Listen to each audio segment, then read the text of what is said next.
বেতন কাটলে আর আজকে না আসার জন্য কারোর ওপরে যদি কোনো জুলুম হয় বিরোধী দলনেতার দল দেখবে না। কর্মচারী, শিক্ষক, পুলিশ কর্মীর পাশে দাঁড়াবে। বিজেপি এলে প্রত্যেক পুলিশ কর্মী সহ সরকারি কর্মচারীর বেতন বৃদ্ধি হবে। এদের ঝাঁটিয়ে বিদায় করুন। নতুন রাজ্যপালের সঙ্গে দেখা করে বেরিয়ে রাজ্য সরকারকে হুঁশিয়ারি শুভেন্দু অধিকারীর। শুক্রবার রাজ্যের নতুন রাজ্যপাল রবীন্দ্রনারায়ণ রবির সঙ্গে দেখা করতে লোকভবনে যান বিধানসভার বিরোধী দলনেতা শুভেন্দু অধিকারী। সদ্য দায়িত্ব নেওয়া রাজ্যপাল রবীন্দ্রনারায়ণ রবির সঙ্গে দীর্ঘক্ষণ তিনি আলোচনা করেন। এই সাক্ষাৎ ঘিরে শুরু হয়েছে রাজনৈতিক কৌতূহল। দীর্ঘ বৈঠকের পর বাইরে বেরিয়ে শুভেন্দুর মন্তব্যে আরও ঘনীভূত হয় সেই জল্পনা। তার দাবি, রাজ্যের সংবিধান এবং গণতন্ত্র রক্ষার আর্জি নিয়েই তিনি রাজ্যপালের দ্বারস্থ হয়েছিলেন। এখানেই শেষ নয়, বিরোধী দলনেতার অভিযোগ, রাষ্ট্রপতি দ্রৌপদী মুর্মুকে অপমান করার ঘটনায় রাজ্যের প্রশাসনের শীর্ষ স্তরকেই দায়ী করেছেন তিনি। সেই প্রসঙ্গ তুলে রাজ্যের মুখ্য সচিব নন্দিনী চক্রবর্তী এবং ডিজি পীযূষ পাণ্ডের বিরুদ্ধে পদক্ষেপ নেবার জন্য রবীন্দ্রনারায়ণ রবির কাছে অনুরোধ করেছেন। সেখান থেকে বেরিয়ে সাংবাদিকদের মুখোমুখি হয়ে শুভেন্দু বলেন, বেতন কাটলে আর আজকে না আসার জন্য কারোর ওপর যদি কোনো জুলুম হয় বিরোধী দলনেতা দল দেখবে না, কর্মচারী, শিক্ষক, পুলিশ কর্মীর পাশে দাঁড়াবে। বিজেপি সরকারে এলে ৪৫ দিনের মধ্যে 7th পে কমিশনের টাকা দেবে, এরিয়ার মিটিয়ে দেবে। সেই সঙ্গে 8th পে কমিশনের কমিট করে দেবে। বিজেপি এলে প্রত্যেক পুলিশ কর্মী সহ সরকারি কর্মচারীর বেতন বৃদ্ধি হবে।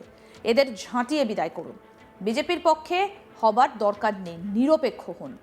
কি বললেন শুভেন্দু অধিকারী, শুনব। ব্যাপক সাড়া। বেতন কাটলে আর আজকে না আসার জন্য যদি কারোর উপরে কোনো জুলুম হয় বিরোধী দলনেতা দল দেখবে না, কর্মচারী, শিক্ষকের, পুলিশ কর্মীর পাশে দাঁড়াবে। আমরা বিজেপি সরকারে এলে ৪৫ দিনের মধ্যে 7th পে কমিশনের টাকা দেব, এরিয়ার মিটিয়ে দেব সুপ্রিম কোর্টের উপরে, এবং 8th পে কমিশনের কমিটি করব। প্রত্যেকটা পুলিশ কর্মী, সরকারি কর্মচারী মিনিমাম 20 থেকে 25 হাজার টাকা বেতন বিজেপি আসার ৪৫ দিনের মধ্যে পাবে। বেতন বৃদ্ধি হবে। ঝাঁটিয়ে বিদায় করুন, নিরপেক্ষ হন। আমাদের পক্ষে হওয়া দরকার। আপনারা ভোট নিতে যাবেন, আপনারা আইন শৃঙ্খলার দায়িত্বে থাকবেন, আপনারা ভোট গুনতে যাবেন। আপনাদের পরিবারের, আপনাদের সন্তান সন্ততির স্বার্থে ব্যাপক সমর্থন। সমস্ত কর্মচারীদের, শিক্ষক, পুলিশ কর্মীদেরকে হ্যাটসঅ্যাপ জানাচ্ছি এবং তাদের এই লড়াই সফল। রাষ্ট্রপতি প্রসঙ্গে শুভেন্দু বলছেন, রাষ্ট্রপতি দ্রৌপদী মুর্মু মহোদয়ার সঙ্গে যা ঘটেছে এটা নিয়ে সকলে উদ্বিগ্ন। রাষ্ট্রপতির সঙ্গে যে আচরণ করা হয়েছে একই আচরণ করেছিলেন আলাপন ব্যানার্জি। নন্দিনী চক্রবর্তী ও পীযূষ পাণ্ডের বিরুদ্ধে ব্যবস্থা নেওয়া উচিত। আমি এই বিষয়ে রাজ্যপালের কাছে অনুরোধ করেছি, এর বিরুদ্ধে ব্যবস্থা নিতে হবে। একই সঙ্গে রাজ্যের মুখ্যমন্ত্রীকে কটাক্ষ করেছেন, তিনি থাকলে রাজ্যে হিন্দুরা সংখ্যালঘু হয়ে যাবে। কি বললেন বিরোধী দলনেতা শুভেন্দু অধিকারী, শুনবো। একটা কথা বলতে পারি, রাষ্ট্রপতি দ্রৌপদী মুর্মু মহোদয়ার সঙ্গে যা ঘটেছে এটা নিয়ে কিন্তু সকলে উদ্বিগ্ন। আমি কাউকে আবার বলছি, মিসকোট করবো না, সকলে উদ্বিগ্ন। আমি স্পেসিফিক বলেছি যে রাজ্যে রাষ্ট্রপতি মহোদয়ের প্রোটোকল মানা হয় না, সিভিক ভলেন্টিয়ার পাঠানো হয় তার নিরাপত্তার জন্য, তার অনুষ্ঠান স্থলের পারমিশন হয় না, জায়গা চেঞ্জ করতে হয়, সেই রাজ্যে আর কিছু বাকি নেই। Please take strong action against existing chief secretary and DGP.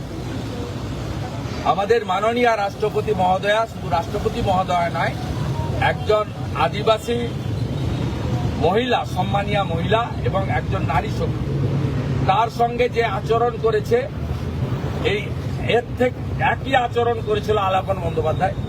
তিনি অবসরকালীন সুযোগ এখনো পাননি, কোর্টে মামলা চলছে। নন্দিনী চক্রবর্তী এবং পীযূষ পাণ্ডে, এই দুজনের এগেনস্টে ব্যবস্থা নেওয়া উচিত। এই বিষয়ে মাননীয় রাজ্যপালকে উইথ ফোল্ডেড হ্যান্ড বিনীতভাবে আমি বলেছি এবং আমি আশা করব রাষ্ট্রপতি মহোদয়ের সঙ্গে যা ঘটেছে এটা ক্লোজ চ্যাপ্টার হতে পারে না, ইটস এ ওপেন চ্যাপ্টার। এর বিরুদ্ধে ব্যবস্থা নিতে হবে এবং ব্যবস্থা নেওয়ার জন্য যা যা করণীয় আমরা সব জায়গায় বলবো। ভবিষ্যতে প্রয়োজন হলে যেটা যেটা করা দরকার করতে হবে। চিফ সেক্রেটারি এবং DGP should sack and departmental proceeding should start. এটা আমি আমার বক্তব্য। আপনি এর আগে বহুবার না, এখনই নির্বাচন নয়, নির্বাচন নিয়ে আমি বলি, আমি পলিটিক্যাল কথা বলি। আমি যা বলেছি আপনাদের এর আগে আমি সংবিধানের 4টে পিলারের কথা বলেছি, রাষ্ট্রপতি মহোদয়ের অপমানের কথা বলেছি, জাতীয় সুরক্ষার প্রশ্নে বাংলাদেশি মুসলিমদের অবৈধ অনুপ্রবেশকারী মুক্ত করার কথা বলেছি। বাংলা বিপন্ন, 85% হিন্দু ছিল 51 সালে, এখন 65% হিন্দু হয়ে গেছে।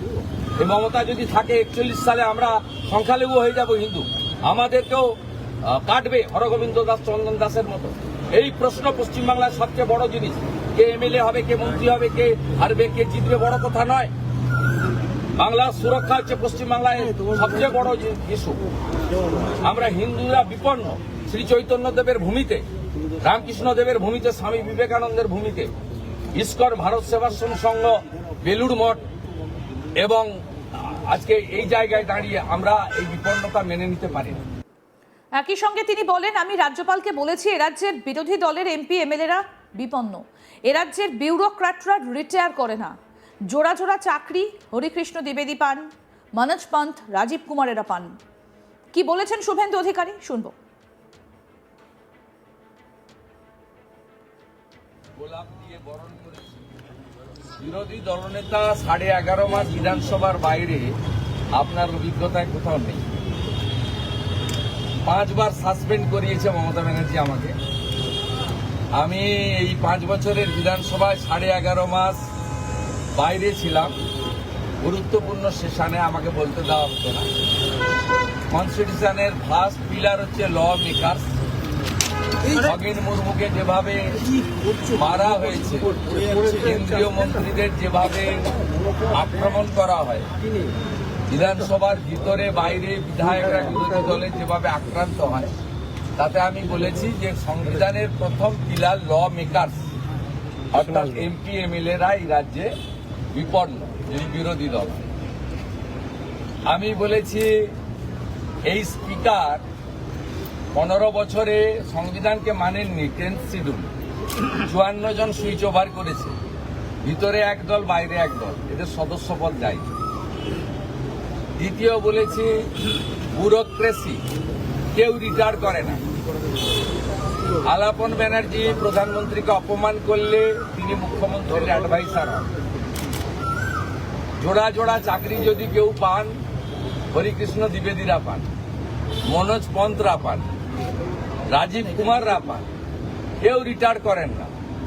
দেহত্যাগ ছাড়া পদত্যাগের কোনো সুযোগ নেই। মমতা ব্যানার্জির স্থাবক ব্যুরোক্রেসি। তৃতীয় বলেছি জুডিশিয়ারি। মমতা ব্যানার্জি একমাত্র মুখ্যমন্ত্রী যিনি 5 লক্ষ টাকা ফাইন, মহামান্য বিচারপতি কৌশিক চন্দ্রের করা ফাইন কলকাতা হাইকোর্টের বারে জমা দিয়েছিলেন। এগুলো ওনাকে বলতে হয়েছে আমার। আমি যেটুকু সুযোগ পেয়েছিলাম প্রাথমিকভাবে ওনাকে আমি বুঝিয়ে, উনি তো সংবিধানের প্রধান, তাকে বলেছি জুডিশিয়ারিতে কিভাবে মহামান্য বিচারপতি রিটায়ার্ড বিশ্বজিৎ বসু, মহামান্য বিচারপতি রিজাইন প্রাক্তন অভিজিৎ গাঙ্গুলির এজলাস, কিভাবে মহামান্য বিচারপতি অমৃতা সিনহাকে অ্যাটাক করা হয়েছে, কিভাবে কিছুদিন আগে আইপ্যাকের ঘটনা যাতে সিবিআইতে না যায়, ইডির রেড, মাননীয় বিচারপতি শুভ্রা ঘোষের এজলাস ভণ্ডুল করে দেওয়া হয়েছে ল কলেজের তৃণমূলপন্থী স্টুডেন্টদের নিয়ে গিয়ে। অর্থাৎ জুডিশিয়ারি এখানে বিপন্ন। এখানে রাজাশেখর মান্তার মতো সিনিয়র রেসপেক্টেড বিচারপতি, মহামান্য বিচারপতির বাড়িতে আমার এবং অমিত শাহজির ছবি দিয়ে পোস্টার পড়ে। আরও আপডেট পেতে দেখতে থাকুন আজ তাক বাংলা। সাবস্ক্রাইব করুন, নোটিফিকেশন পেতে বেল বাটন অপশন প্রেস করুন।